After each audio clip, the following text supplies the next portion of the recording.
मेहर विधायक नारायण त्रिपाठी ने आज स्वर्गीय अर्जुन सिंह की मूर्ति पर पुष्पांजलि अर्पित की और मुख्यमंत्री से मांग की है कि अनावरण हो मूर्ति का 4 मार्च को और स्वर्गीय अर्जुन सिंह की पुण्यतिथि है, उससे पहले मूर्ति का अनावरण हो।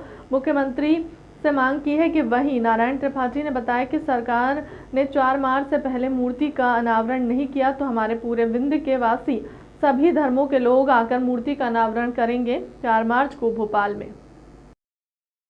अवलोकन करने अनावरण से पहले सर भाई साहब, इस प्रतिमा को मैं नानके पेट्रोल पंप पर रस्सी से लपेटे पहली बार देखा और जाना। तब से मैं लगातार ये प्रयास कर रहा हूँ कि अर्जुन सिंह जी राष्ट्रीय लीडर कहलाते थे, राजनीति के चाणक्य कहलाते थे, हमारे बिंद की धरोहर हैं। इसमें दल जाति धर्म का नाम नहीं है, ये बिंद की धरोहर है। तो तब भी मैं बोला था कि इस प्रतिमा का सम्मान के साथ अनावरण किया जाए। उस प्रतिमा को नानके पेट्रोल पंप से गायब कर दिया गया और बड़े मुश्किल से खोजते हुए मैं अभी कुछ दिनों पहले ही पता पाया कि यहाँ पर ये मूर्ति फिर रस्सी में बांधी हुई पड़ी है। तो मैं आज यहाँ पर स्थल पर आकर माननीय मुख्यमंत्री जी से आगाह करता हूँ कि 4 मार्च को उनकी पुण्यतिथि है। उस पुण्यतिथि के पहले इस प्रतिमा का सम्मान के साथ अनावरण किया जाए।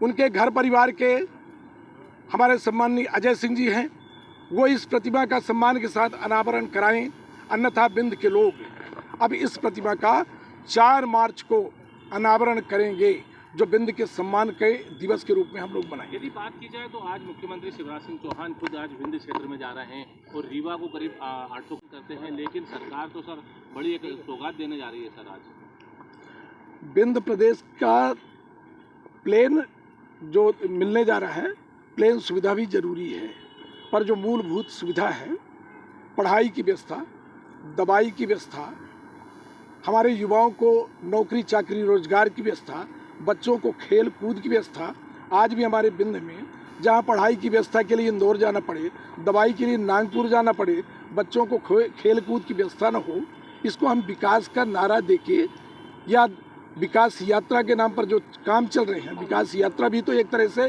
आज एक आदमी हर जगह विकास यात्रा का विरोध कर रहे हैं। विकास यात्रा में बोल रहे हैं कि नेताओं का विकास तो हुआ है, पर लोग आज भी जिसके तस हैं। तो मुख्यमंत्री जी जो कर रहे हैं, बिल्कुल हवाई यात्रा चालू होना चाहिए रीवा से भी। द्वितीय विश्व युद्ध का सतना का एयर स्ट्रिप आज उपेक्षित पड़ा है, जो खोद के बराबर कर दिया गया है, उसको भी डेवलप करना चाहिए, उसका भी विकास होना चाहिए। विकास अनवरत चलना चाहिए, पर जो मूलभूत विकास है उस दिशा में भी जाना चाहिए। वो मूलभूत का विकास बिंद का नहीं हुआ।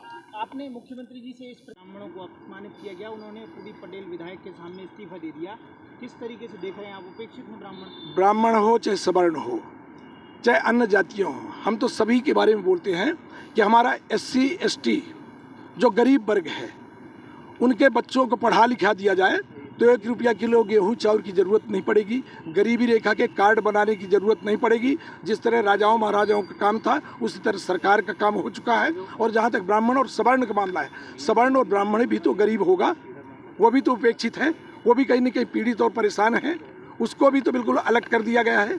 तो वो भी यदि चाहता कि उसके आयोग का गठन हो, मैं बहुत पहले बोल चुका हूँ।